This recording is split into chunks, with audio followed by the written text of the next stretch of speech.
welcome to UKRL in Loughborough. Now, my name's Steve Purvis.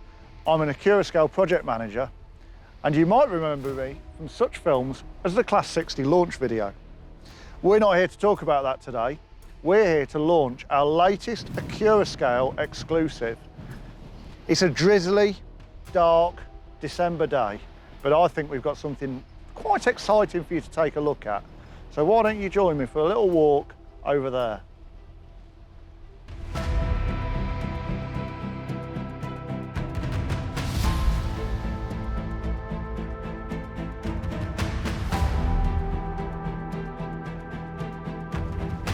So as it's a launch at UKRL in Loughborough, it's obviously going to be something diesel or electric.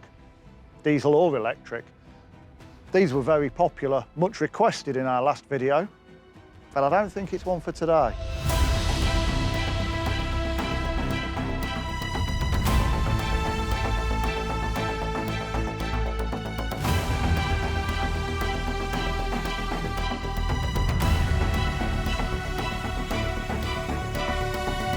I mean, we're here to look at something that's been repowered at Brush, Wabtec. Behave.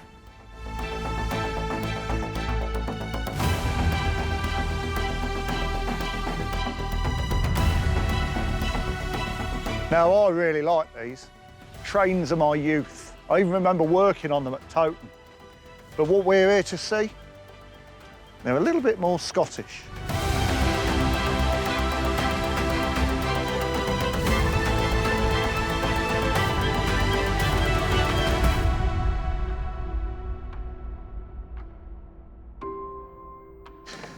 So that's enough for the teasing. I think it's about time that we reveal our brand new Accurascale project, the Class 73-9.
So when we say that the 73-9 is going to be joining our range, we're specifically looking at the GBRf Brush Wabtec converted 73-9s with the MTU power unit. So that covers the Phase 1 GBRf machines and the Phase 2 Caledonian sleeper locomotives. So what is a 73-9? Well, a 73-9 is a repower, technically a repower project of an existing locomotive. Much like what happened with the Class 47s when they were converted into 57s. Their existing equipment was taken out, replaced with new power units and electrical systems and braking systems and so on. It's a much more cost-effective way of delivering a modern, economical, reliable locomotive at a fraction of the cost of a whole new power package. So the 73-9s were converted in two parts. The Phase 1 of these GBRf liveried locomotives. These were primarily done for the contract that GBRf had with Network Rail for providing locomotives for the test train and leaf-busting trains with the RHTT. Phase 2 was slightly different from these in quite a number of subtle areas, and the Phase 2 engines were converted for work with Caledonian sleeper, initially with the Mark III coaching stock, but primarily they were then re-engineered to work with the Mark V coaching stock, which we also produce. It's because of these reasons that we feel that the 73-9, particularly the GBRf and Wabtec Brush converted locomotives, deserve a place in the Accurascale range because they're so complementary to some of our products. So let's take a look around this 739 and we'll have a look at what makes these things so special. So the 739 Repower project was initiated back in 2014 as a project jointly between GB Rail Freight and Wabtec at the time. All the works were undertaken here at Brushworks, and the conversion happened in a number of different ways, but the project was also jointly led by MTU, who provided the engines. Phase 1 and Phase 2 locomotives, as I said previously, exhibit quite a few differences. So we'll take a walk around this loco, we'll have a look at some of the variations, some of the differences, and what makes a Phase 1 and a Phase 2 different. So looking closely at the end of the 739 Phase 1 behind me, anybody familiar with the original 73s would feel quite at home around one of these.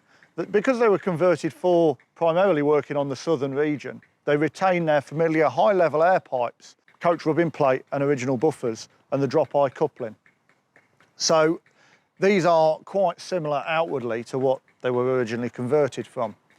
The head code box up on the top retains its blanked out window, although that now houses some extra equipment. The main real addition to the front of these locomotives is the BMAC lighting and the high-level headlight up at the top. So more recently, an extra bracket has been added, which can be seen just above the multiple working socket. So between the early and the late Phase 1 locomotives that we're producing in our range, you will be having that either fitted or not. So during the re-engineering, the process of taking the locomotive to its bare components and overhauling just about everything, and then replacing the parts of the system that were tired or old, meant that the bogies, which were originally quite reliable, were essentially just refurbished. So these maintain their original appearance. And on the Phase 1s, they retain the third rail equipment. So you've got the flash guards that were added during the 73-2 phase, as well as the pickup shoes. Moving down to the centre of the loco, you've got something rather obvious that wasn't on the originals. So you've got this huge cooler group, which has been added because the original locomotives suffered from overheating. But when you replace that original English Electric 600 horsepower diesel engine with an MTU that's producing 1,600 horsepower, you're going to need an awful lot more cooling equipment. So the big addition on the side is these two large grills and the roof fan on the top, replacing the original smaller one on the earlier 73s. Looking at the underframe, you've got this big area here, which is the CAPOS system. So instead of having traction batteries for starting the engine, these have got essentially a capacitor power system, which starts the engine. They also have a preheater fitted, which brings the engine temperature up to 26 degrees before the engine starts. This reduces wear, increases fuel economy and those early start periods. The original fuel tanks are retained, so these are very familiar to those on the original Class 73s, as well as the compressor. This has been replaced entirely as well. So these are all entirely new additions and mouldings, all onto the brackets, the preheater and the bogies the same. So of course the changes don't just stop on the body sides. With the extra grills, there's also the higher level grills which were added for extra cooling of the electrical equipment and the engine room area. But the new engine required a new silencer. So one of the bigger changes on the roof of the locomotives is the fact that they've got this large silencer well added with a new silencer within. All the locomotives proudly wear a builder's plate as well, that they were re-engineered by Brush Traction, a Wabtec company back in 2015.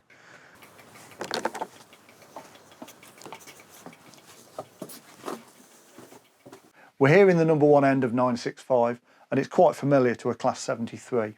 So you've got your dual position controls, but also dual power controls. So one for the electric and one for the diesel mode. But that's where the similarity ends. Most of this equipment is all brand new. So to work with the new electrical system, the new power unit, this has all been replaced. Inside the former head code blind, you've got the GSMR equipment, TPWS, the familiar AWS signal as well. But really is a nicer driving environment in here.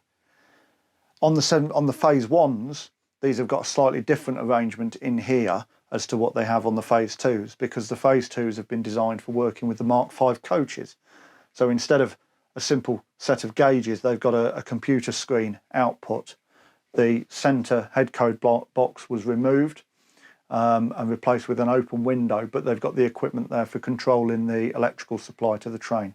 They still do retain the dual controls, but within the Accurascale tooling suite, as you come to expect, we have got both versions of the cab interior. So with the illuminated dials on this version, or the illuminated screen, which sits in here on the Phase 2. And of course, not only does the desk light up, but with the normal Accurascale lighting suite that we have, we've got cab lights, and we've also got lights in the engine room too that can be seen through the body side windows. So this is the engine room.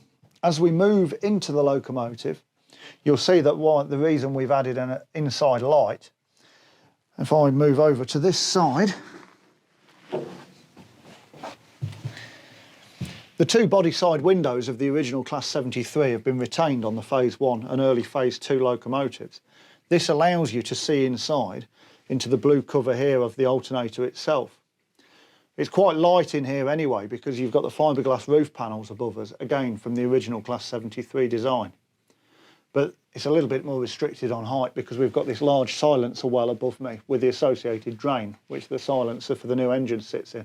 So just because we've left this area of the locomotive open doesn't mean that we've compromised on features. The Accurascale 73.9 comes with all of the tech that you've come to expect from one of our diesel models. The fiberglass roof panel over the electrical compartment at the other end of the locomotive is removable so you can get to the decoder. We've got an electrically operated roof fan, we've got twin speakers and the DCC Stay Alive power pack, as well as the full lighting suite.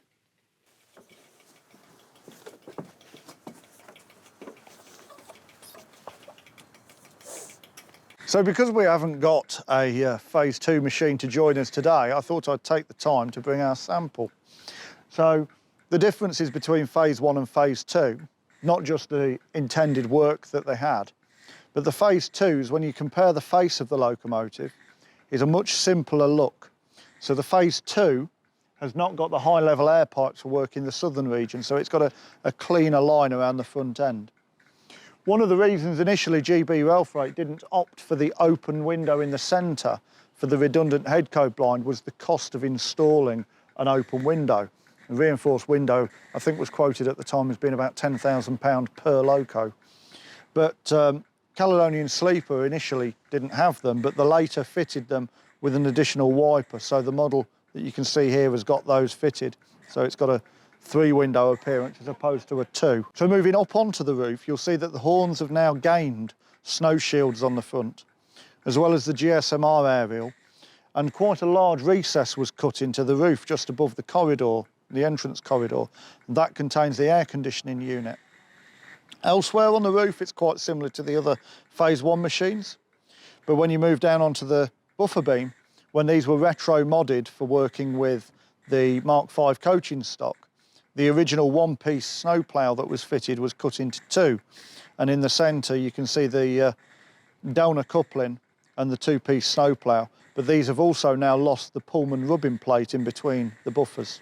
So whilst the underframes look reasonably similar, it's only when you turn the model upside down that you'll see that the Phase 2 locomotives have got a slight rearrangement going on in this area, and this was because where the Phase 1s would be working down south in between diesel, but primarily on the third rail, the Phase 2s for working the Caledonian Sleeper would be off the juice, as it were. And the original fuel tank capacity wasn't enough, especially when running entirely on diesel power and providing train power to the coaches. So there was a couple of items relocated to make room for an additional 300-gallon tank to be fitted in the centre, which of course is correct on our Accurascale model.